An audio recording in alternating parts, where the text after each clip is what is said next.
عالمی منظرنامے میں سے چین کا سرترین گاؤں مقبول ترین سیاحتی مقام بن گیا۔ اس گاؤں میں چین کا اب تک کا سب سے کم درجہ حرارت -52 ڈگری سینٹی گریڈ ریکارڈ کیا گیا۔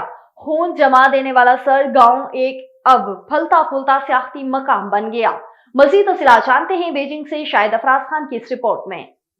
چین کے انتہائی شمالی سرے پر واقع بیجی گاؤں، جو کبھی خون جما دینے والی سردی کے باعث جانا جاتا تھا، اب ایک پھلتے پھولتے سیاحتی مقام میں تبدیل ہو چکا ہے۔ صوبہ ہیلونگ جیانگ کے اس گاؤں میں چین کا اب تک کا سب سے کم درجہ حرارت -52 ڈگری سینٹی گریڈ ریکارڈ کیا گیا ہے۔ اس خطے میں سیاحوں کے لیے موسم سرما کے تجربات کو فروغ دینے کی کوششوں نے مرکزی حیثیت حاصل کر لی ہے، اور دیہاتیوں کی بڑھتی ہوئی تعداد نے صحت سے متعلق کاروبار شروع کر دیے ہیں۔ ماضی میں یہاں سردیوں کے دوران لوگوں کو کوئی خاص ذریعہ معاش نہیں تھا، اس لیے آمدنی نہیں ہوتی تھی۔ نوجوانوں کی کثیر تعداد روزگار سے متعلق مواقع کے لیے بیرونی مقامات کا رخ کرتی تھی۔ اسی دوران مقامی لوگوں کے ذہن میں ہوم سٹے کا خیال آیا، اور انہوں نے اپنے گھر کے اضافی کمروں کو ہوم سٹے میں تبدیل کر دیا۔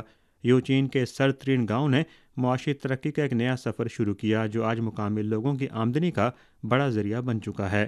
آج یہ گاؤں ملک بھر سے آنے والے سیاحوں کا انتہائی جوش و خروش سے استقبال کرتا ہے، اور ان کی تفریح اور تواضع کی خاطر مختلف انداز وضع کیے گئے ہیں۔ چین نے حالیہ برسوں میں سرمائی سیاحت کی زبردست حوصلہ افزائی کی ہے، جو آج ملک کی مجموعی قومی ترقی اور معیشت کا ایک اہم نقطہ بن چکی ہے۔ Shahid Afraz Khan, A1 TV, Beijing.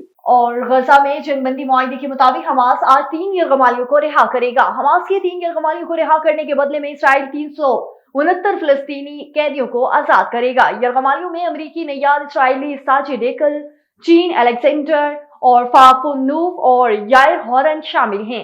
رہا ہونے والے فلسطینیوں میں 36 عمر قید کے قیدی بھی شامل ہیں۔ 333 فلسطینی قیدیوں کا تعلق غزہ سے ہے۔ جنگ بندی معاہدے کے باوجود اسرائیل کی جارحیت بھی جاری ہے۔ اسرائیلی فوج نے شام کے جنوب مغربی دیہات میں پیش قدمی کی اور قبضہ کی کوشش کی۔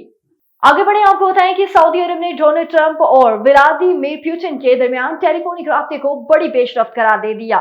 سعودی عرب کے لیے امریکی اور روسی صدر کی میزبانی باعث مسرت ہے۔ سعودی عرب ٹرمپ پوٹن میں ملاقات کا خیر مقدم کرتا ہے۔ عرب میڈیا کی رپورٹ کے مطابق سعودی ولی عہد محمد بن سلمان کی قیادت میں یوکرین میں امن کا قیام بحال ہوگا۔